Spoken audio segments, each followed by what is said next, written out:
Shalom saudara-saudari yang terkasih dalam Tuhan Yesus Kristus. Firman Tuhan menyapa kita hari ini tertulis dalam Ulangan 20 ayat 19 sampai 20 dengan tema memelihara alam.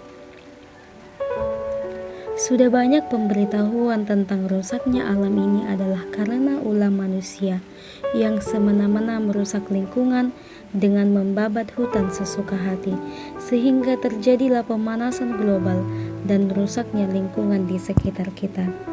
Diperkirakan kalau manusia masih terus-menerus semena-mena terhadap alam, maka hal itu akan mempercepat kehancuran bumi kita ini.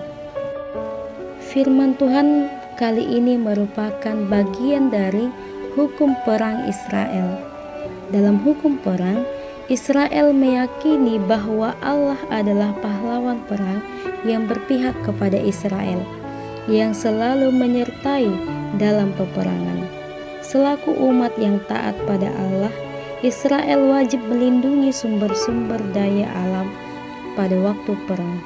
Mereka tidak boleh menghancurkan tanaman atau pohon-pohon meskipun dalam kondisi perang sekalipun, karena dari pohon-pohon inilah dihasilkan bahan makanan, misalnya apel, aprikot, ara, dan zaitun.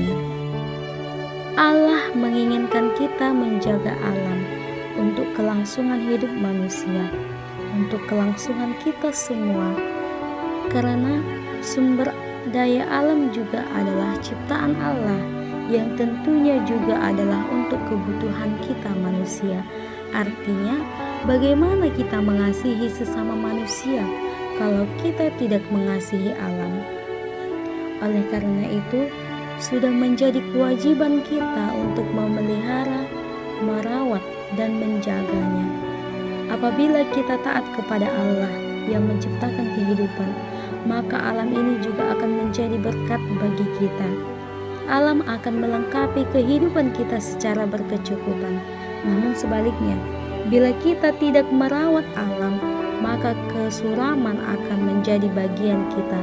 Alam akan menjadi ancaman kenyamanan hidup kita.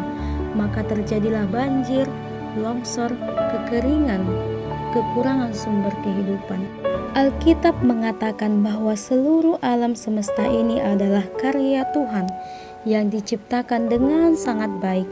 Sejak awal, Dia menugaskan manusia untuk mengusahakan dan memelihara alam, yang tertulis dalam Kejadian 2 ayat 15. Namun, akibat dosa, tanah menjadi terkutuk dan menghasilkan semak duri, sehingga manusia berpeluh dalam mencari nafkah, yang tertulis dalam Kejadian 3 ayat 17-19. Bersyukurlah karena Allah tidak membiarkan kondisi itu untuk selamanya. Allah mengutus anaknya menjadi kutuk karena kita, yang tertulis dalam Galatia 3 ayat 13, agar kita tersedia jalan pendamaian bagi kita dan seluruh ciptaannya. Oleh karena itu, saudara-saudari yang terkasih, sebagai anak-anak Tuhan yang telah ditebus dan diselamatkan, sudah seharusnya kita mengemban amanat Allah untuk menjaga dan merawat lingkungan ini, bukan malah menghancurkannya. Ingatlah apa yang disediakan Tuhan melalui alam ini untuk kita, bukan hanya untuk kita nikmati sekarang juga, tetapi juga bagi anak cucu kita kelak. Janganlah hanya kita yang menikmati, sementara generasi berikutnya akan mengalami kesengsaraan oleh karena ulah kita yang tidak mau peduli dengan orang lain. Marilah kita menjaga alam ini dengan memelihara dan merawatnya. Amin. Tuhan Yesus memberkati.